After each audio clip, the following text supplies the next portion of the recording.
வணக்கம், இது தெய்வானை டாக்ஸ்.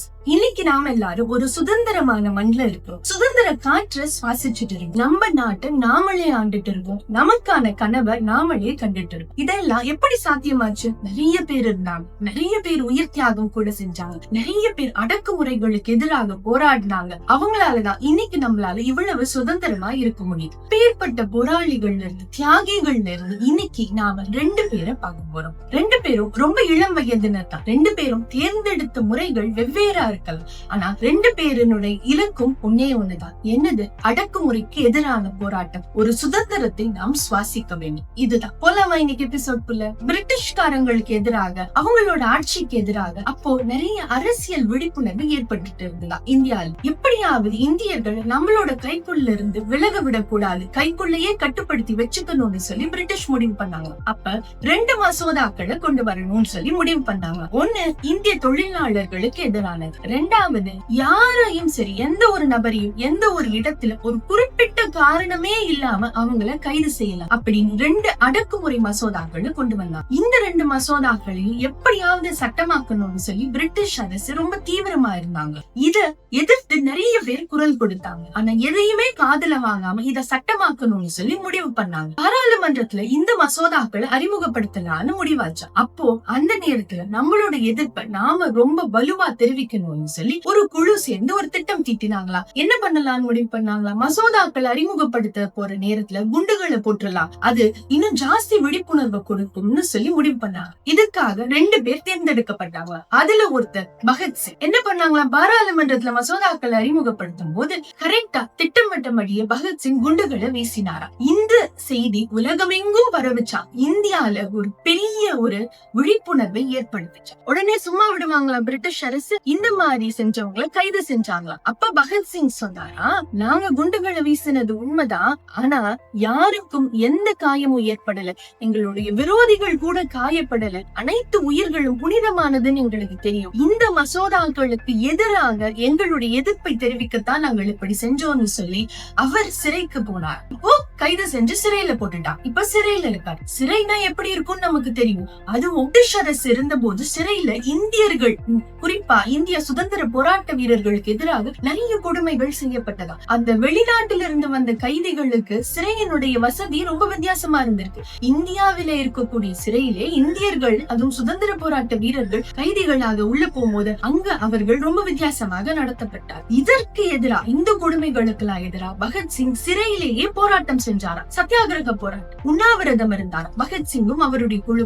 இந்த செய்தி இந்தியா முழுக்க பரவுச்சா. இந்த செய்தி நிறைய பத்திரிகைகள்ல தலையங்கங்களா வந்ததா. இத பார்த்தோன்ன பல சிறைகள்ல இருந்தவங்க அங்க இருக்கக்கூடிய பல கொடுமைகளுக்கு எதிராக போராட்டங்கள், உண்ணாவிரதங்கள் நடத்த ஆரம்பிச்சாங்களா. பல கொடுமைகள் செஞ்சாங்களாம் பிரிட்டிஷ் அரசு. சும்மாவா விடுவாங்க? உண்ணாவிரதம் இருக்காங்க அப்படின்னா கொடுமைகள் கொடுத்தாங்களா, நிறைய துன்பங்கள் செஞ்சாங்க. ஆனா கொஞ்சம் கூட மனம் தளராமல் அதே மனோதிடத்தோடு பகத்சிங் அமர்ந்து உண்ணாவிரத போராட்டம் சிறையிலே செஞ்சார். இதுக்கு நடுவுல அங்க அந்த பாராளுமன்றத்துல நடந்த விஷயத்துக்காக கேஸ் போய்கிட்டே இருக்கு. கடைசியில அந்த கேஸ்ல பிரிட்டிஷ் அரசு அவங்க நினைச்ச மாதிரி ஒரு தீர்ப்பை கொண்டு வராங்க. என்ன தீர்ப்பு? பகத்சிங், ராஜ்குரு, சுக்தேவ் 3 பேரையும் தூக்கிலிடுறதுன்னு சொல்லி முடிவாகும். 1931ஆம் ஆண்டு மார்ச் 24ஆம் தேதி மூவரும் தூக்கிலிட போவதாக ஒரு முடிவுக்கு வராங்க. இத கேட்டோன்னு ஒட்டுமொத்த தேசத்தினரும் பதறினாங்க. 3 பேரும் இளைஞர்கள், 3 பேரும் ரொம்ப சின்னவங்க. இப்படி பண்றாங்களே, இவ்வளவு அநியாயமா இருக்கு, கொடுமையா இருக்கேன்னு சொல்லி எல்லாரும் பதறினாங்க. நிறைய போராட்டங்கள் நடத்தினாங்க. இது எப்படியாவது இந்த தூக்கு தண்டனைய வாபஸ் வாங்க வைக்கணும்னு சொல்லி நிறைய மனுக்கள், நிறைய லண்டன் வரைக்கும் கூட நிறைய முயற்சிகள் எடுத்தாங்க. ஆனா எதையுமே பிரிட்டிஷ் அரசு கண்டுகொள்ளவே இல்லையா. எப்படியாவது தூக்கில போகணும்னு முடிவு பண்ணாங்க. அப்போ பல பெண்கள் எல்லாம் சேர்ந்து இவங்களுக்கு எதிராக நிறைய, அப்போ மரண தண்டனை வந்துருச்சுன்னு தெரிஞ்சிருச்சு. இப்ப பகத்சிங் கிட்ட சொன்னாங்க. பகத்சிங் ஒரு சின்ன சிரிப்போட, கொஞ்சம் கூட பயப்படாம அந்த மரண தண்டனை அப்படியே ஏத்துக்கிட்டார். பகத்சிங்கோட அம்மா வித்யாவதி பகத்சிங்க்கு சொன்னாங்களா, குழந்தாய் பகத், நீ மரணத்தை கண்டு ஒருபோதும் அஞ்ச மாட்டாய்ன்னு எனக்கு தெரியும். நீ உன்னுடைய நிலைப்பாட்டிலே உறுதியாக இரு. நீ இதை புன்னகையோடு ஏற்றுக்கொண்டிருக்கின்றாய் என்பதை நினைத்து நான் பெருமிதம் கொள்கின்றேன்னு சொல்லி ஒரு அம்மா தன்னுடைய மகனுக்கு தூக்க தூக்கு தண்டனை கிடைச்சிருச்சுன்னு தெரிஞ்சதுக்கு அப்புறமும் அதே மன உறுதியோடு நீ இரு அப்படின்னு சொல்லியிருக்காங்கன்னா அவங்களுடைய ஆத்ம சக்தி எவ்வளவு பெருசுன்னு யோசித்து பாருங்க. இப்படி வித்யாவதி அம்மா சொல்லிட்டாங்க. இதுக்கப்புறம் எப்படியாவது இவங்களை கொண்டு வரணும்னு சொல்லி பல பெண்கள் எல்லாம் திரண்டும் கூட போராட்டங்கள் நடத்தினாங்க. போராட்டங்கள் உச்சத்திற்கு சென்றது. மார்ச் 24, 1931 முன்னமே சொன்ன மாதிரி அன்னைக்குதான் தூக்கிலிட போறதா முடிவு செஞ்சிருந்தாங்க. ஆனா எங்க கடைசியில ஏதாவது கலகம் வந்துருமோ, பிரச்சனை வந்துருமோ இல்ல. இந்த பிரிட்டிஷ் அரசு 24 குறிக்கப்பட்ட தேதியாக இருந்தாலும் கூட அதுக்கு முந்தின நாள் 23 மாலையிலேயே தூக்கிலிட்டுலான்னு சொல்லி முடிவு பண்ணாங்க. 3 பேரையும் கூட்டிட்டு வந்தாங்க. பகத்சிங், ராஜ்குரு, சுக்தேவ் 3 பேரையும் கூட்டிட்டு வந்தாங்க. 3 பேரும் ரொம்ப சந்தோஷமா புன்னகையோட நடந்து வந்தாங்க.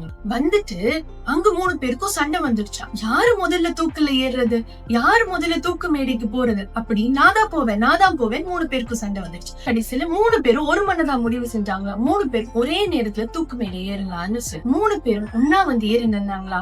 பாரத் மாதா கி ஜெய்ன்னு சொன்னாங்களா, இன்குலாப் சிந்தாபாத் அப்படின்னு முழங்கினாங்களா. அப்ப பகத்சிங் எதிரில் இருக்கக்கூடிய ஒரு ஆங்கிலேய சிறை அதிகாரியை பார்த்து சொன்னாரா, நீ ரொம்ப அதிர்ஷ்டசாலி. ஏன்னா இந்த இந்திய மண்ணுல இந்திய போராட்ட வீரர்கள் இறப்பை தழுவும் போது எப்படி ஒரு இனிய புன்னகையோடு அதை ஏற்றுக்கொள்கிறார்கள்னு பாக்குற இல்லையா. இந்த வாய்ப்பு கிடைத்ததுனால நீ ரொம்ப பெரிய அதிர்ஷ்டசாலி அப்படின்னு பகத்சிங் சொல்லிட்டு போனாரா. 3 தூக்கிலிடப்பட்டார்களா. மரணத்தை, வீர மரணத்தை தழுவினார்கள். இது நம்முடைய சுதந்திர போராட்டத்திலே ஒரு மாபெரும் திருப்பு முனையாக இருந்தது. இந்த செய்தி அலையலையாக ஒட்டுமொத்த இந்தியாவில் இன்னும் நிறைய போராட்டங்களுக்கு ஆதாரமாக இருந்தது.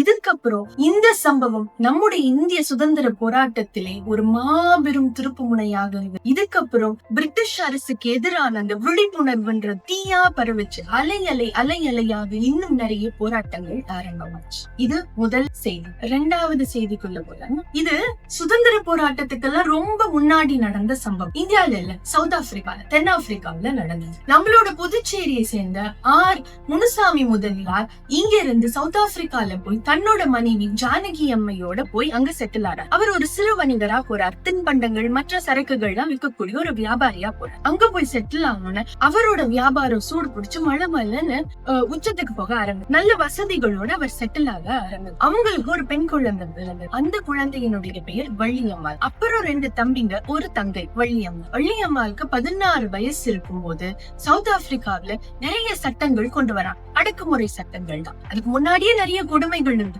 அந்த கொடுமைகளுக்கு எதிரான பாரிஸ்டர் மோகன்தாஸ் கரம்சந்த் காந்தி, நல்லா பாருங்க, அப்ப மகாத்மா காந்தி இது சுதந்திர போராட்டத்துக்கு எல்லாம் ரொம்ப முன்னாடி நடந்தது. மோகன்தாஸ் கரம்சந்த் காந்தி இந்த அடக்குமுறைகளுக்கு எல்லாம் எதிராக நிறைய சத்தியாகிரக போராட்டங்களை நடத்திட்டு வந்தார். வள்ளியம்மாளோட அப்பா முனுசாமி கூட ஒரு முறை சத்தியாகிரக போராட்டத்துல பங்கேற்றுட்டு சிறைக்கு கூட சென்று திரும்பி வந்தார். அப்ப இந்த மாதிரி ஒரு பீரியட் இருக்கும் போது அங்க இருக்கக்கூடிய அரசு ஒரு சட்டத்தை கொண்டு வராங்க. என்ன சட்டம்? அங்க இருக்கக்கூடிய முறைப்படி ரெஜிஸ்டர் மேரேஜ் பண்ணவங்க தான் உண்மையிலேயே கணவன் மனைவி, அவங்க அந்த கல்யாணம் தான் செல்லுபடியாகும் அப்படின்னு சொல்லிட்டு அங்க ஒரு சட்டத்தை கொண்டு வராங்களாம். இது எப்படி இருந்தது? ரொம்ப இடியே வந்து விழுந்த மாதிரி இருந்தது. ஏன்னா தன்னுடைய அப்பாவும் அம்மாவும் இங்க இந்திய முறைப்படி திருமணமானவர்கள். அப்ப ஒருவேளை இந்த சட்டம் வந்தது அப்படின்னா தன்னுடைய அம்மா தன்னுடைய அப்பாவுக்கு முறைப்படி கல்யாணமானவங்க கிடையாது, அப்போ நான் சட்டப்படி பிறந்த பெண் கிடையாது அப்படின்னு நினைக்கும் போது வள்ளியம்மாளுக்கு நெஞ்சே வெடிச்சிடுன்ற மாதிரி இருந்துதான். உடனே என்ன பண்ணாங்களா, மகாத்மா காந்தி அப்போ இந்த சட்டத்துக்கு எதிராக நிறைய சத்தியாகிரக போராட்டங்களை நடத்த ஆரம்பிச்சாரு. அதுக்கு முன்னாடி இன்னும் நிறைய கொடுமைகளான சட்டங்கள் கொண்டு வரதுக்கான முயற்சிகள் இருந்து இங்க இருந்து போன இந்தியர்கள், அங்க செட்டில் ஆன இந்தியர்கள் 10 விரல் ரேகையை வச்சு தன்னுடைய விவரங்களை பதிவு செஞ்சுக்கணும், ஜாஸ்தி வரி செலுத்தணும், இந்த மாதிரி பல கொடுமைகள் அங்க நடந்துட்டு தான். அதற்கு எதிரான போராட்டங்களும் நடந்துட்டு, அது எல்லாத்துக்கும் மேல இதுவும் வந்து சேர்ந்தது. இப்போ காந்தி முடிவு பண்ணாரா, நிறைய மகளிரும் கூட இந்த சத்தியாகிரக போராட்டத்திலே கலந்து கொள்ள வேண்டும்னு சொல்லி உடனே நிறைய மகளிர்கள் வந்து சேர்ந்தார்களா. அந்த மகளிர் அணி ரொம்ப பெருசாச்சா. எல்லாரும் அகிம்சை முறையில சத்தியாகிரக போராட்டத்துல நடந்தாங்க. அப்போ தன்னுடைய தந்தை நோய்வாய்ப்பட்டு ஒரு ஹாஸ்பிட்டல்ல இருந்தார். அப்ப கூட நீயும் உங்க அம்மாவும் காந்தி நடத்துற சத்தியாகிரக போராட்டத்துக்கு போயிட்டு வரணும்னு சொல்லிட்டு சொன்னாங்களா. உடனே ஜானகி அம்மையும் வள்ளியம்மாளும் அந்த போராட்டத்துல கலந்துக்கிட்டாங்க. ஜோஹன்ஸ்பர்க்ல நிறைய இடங்கள்ல அங்கிருந்து ஒரு ஊரா போய் அந்த சத்தியாகிரக போராட்டத்துல கலந்துட்டாங்க. அப்ப வள்ளியம்மைக்கு 16 வயசு. அந்த 16 வயசுல கூட போற இடங்கள்ல எல்லாம் நிறைய தொண்டுகள் செய்தாங்களா, பிரச்சாரம் செய்தாங்க. கடைசியில ஒரு கட்டத்துக்கு வரும்போது, ரொம்ப தூரம் முன்னேறி போனதுக்கு அப்புறம் ஒரு கட்டத்திற்கு வரும்போது அங்க இருக்கக்கூடிய அரசால் கைது செய்யப்பட்டாங்க. அங்கேயும் சிறைச்சாலை ரொம்ப கொடுமைகள் கொண்டதாக இருந்தது. சிறையில் இருக்கக்கூடிய அத்தனை பேரினுடைய துணிகளையும் பெண்கள் தான் துவைக்க வேண்டும். வெறும் கட்டாந்தரையில தான் படுத்துக்கணுமா, படுத்துக்க தலையணை கூட இருக்காது. இவ்வளவு கொடுமையான ஒரு சிறையிலே கடுங்காவலிலே வள்ளியம்மை இருந்தார். அப்போ இந்த வித்தியாசத்துக்கு எதிராக அங்கேயும் போராடினாங்க. அவங்களுக்கு அங்க சிறைச்சாலையில நோய்வாய்ப்பட்டுட்டாங்க. கடுமையான ஜுரம் இருந்தது. கடைசியில சிறையிலிருந்து விடுவிக்கப்பட்டார். டைபாய்டு காய்ச்சல் இருந்தது. அப்ப அவங்க அம்மா வீட்டுல வச்சு வள்ளியம்மையை பார்த்துட்டு இருந்த போது மகாத்மா காந்தி சின்ன பொண்ணு சத்தியாகிரக போராட்டத்துல ஈடுபட்டு இவ்வளவு கஷ்டப்படுறாங்களேன்னு சொல்லி வள்ளியம்மைய பார்க்க வந்தாங்களாம். அப்ப பார்க்க வரும்போது காந்திய பார்க்க வந்திருக்காருன்னு சொல்லி அடுத்துட்டு இருந்த வள்ளியம்மை கைத்தாங்களா தூக்கி பிடிச்சிட்டு அவங்க அம்மா வந்து நின்னாங்க. கிட்டத்தட்ட மயக்கம் போட்டு விழுற அளவுக்கு வள்ளியம்மை இருந்தாங்க. இத பார்த்தோன்ன காந்தி ஆதங்கப்பட்டு இப்படியா தூக்கிட்டு வர்றது அப்படின்னு சொல்லி திரும்பியும் படுக்க வச்சு, அப்ப வள்ளியம்மைட்ட காந்தி பேசின உரையாடல்ன்றது ரொம்ப பிரசித்தி பெற்றது. அப்ப காந்தி வள்ளியம்மைட்ட கேட்டாங்க, வள்ளியம்மா நீ சிறை சென்றதுக்காக வருத்தப்படுறியா அப்படின்னு கேட்டாங்க. உடனே வள்ளியம்மை சொன்னாங்க, அதனால என்ன திரும்பி என்ன போ சொன்னா கூட நான் போவேன் அப்படின்னு சொன்னாங்க. ஒருவேளை அங்க ஒண்ணு மரணம் வந்து தழுவிடுச்சுன்னா என்ன பண்ணுவேன் அப்படின்னு கேட்ட போது, அதுக்கெல்லாம் நான் பயப்பட மாட்டேன். தாய் நாட்டுக்காக உயிரை தியாகம் செய்ய யாராவது தயங்குவார்களா அப்படின்னு வள்ளியம்மை கேட்கும் போது அவளுக்கு வயது வெறும் 16 தான். அதுக்கப்புறம் 1914ஆம் ஆண்டு பிப்ரவரி 22 வள்ளியம்மை உயிர் பிரிந்தது. இது பின்னாடி அப்போ காந்திக்கு துணையாக நின்ற ஆங்கிலேய நண்பர் போலக் சாத்வீக எதிர்ப்பு இயக்கம் அப்படின்ற ஒரு மலர்ல ஒரு கட்டுரை எழுதுறாங்க. அதுல வள்ளியம்மையினுடைய தியாகத்தை பத்தி குறிப்பிடுறாங்க. 1913ஆம் ஆண்டு சத்தியாகிரக தொடக்கத்தில் இளம் மங்கை வள்ளியம்மாள் போன்ற தமிழ் பெண்களின் பங்களிப்பு இல்லாமல் போயிருந்தார். இந்திய நாட்டின் தன்மானத்தை காப்பாற்றும் பொருட்டு இந்திய சுரங்க தொழிலாளர்களின் வியக்கத்தக்க பேராதரவும் எழுச்சி ஒருபோதும் நேர்ந்திராது என்பதே எனது கணிப்பு அப்படின்னு போலக் ஒரு தமிழ் பெண்ணினுடைய தியாகத்தை பற்றி அந்த கட்டுரையிலே எழுதியிருக்கின்றார். இந்த சம்பவத்தை நான் ஏன் சொல்றேன் அப்படின்னா, பின்னால நம்மளுடைய இந்திய சுதந்திர போராட்டத்துல மகாத்மா காந்திக்கு சத்தியாகிரகத்தின் மீதும் அஹிம்சையின் மீதும் ஒரு அசைக்க முடியாத நம்பிக்கை ஏற்பட்டதற்கு மிக முக்கியமான காரணமாக ஒரு அஸ்திவாரமாக வள்ளியம்மையினுடைய தியாகம் தான் இருந்திருக்கு. இப்படி வீர மரணத்தை ஏற்றுக்கொண்ட பகத்சிங் மட்டுமல்ல, இன்னும் எண்ணற்றவர்கள் நிறைய பேர் தங்களுடைய உயிரையும் தியாகம் செய்திருக்கின்றார்கள். எதற்காக? இந்த மண் சுதந்திரமாக இருக்க வேண்டும் என்ற காரணத்தை நாம எல்லாரும் இன்னைக்கு சுதந்திர காற்றை சுவாசிக்கின்றோம் என்றால் அதற்கு பல பேர் தன்னுடைய செந்நீரையும் கண்ணீரையும் தன்னுடைய உயிரையும் கூட தியாகம் செய்திருக்கின்றார்கள். என் நன்றி கொன்றாக்கும் உய்வுண்டா உய்வில்லை செய் நன்றி கொன்ற மக்களுக்கு நாம அவங்க அத்தனை பேரையும் இன்னைக்கு நினைச்சு பார்ப்போம். அவர்களுக்கு நன்றி சொல்லுவோம். நன்றி, வணக்கம்.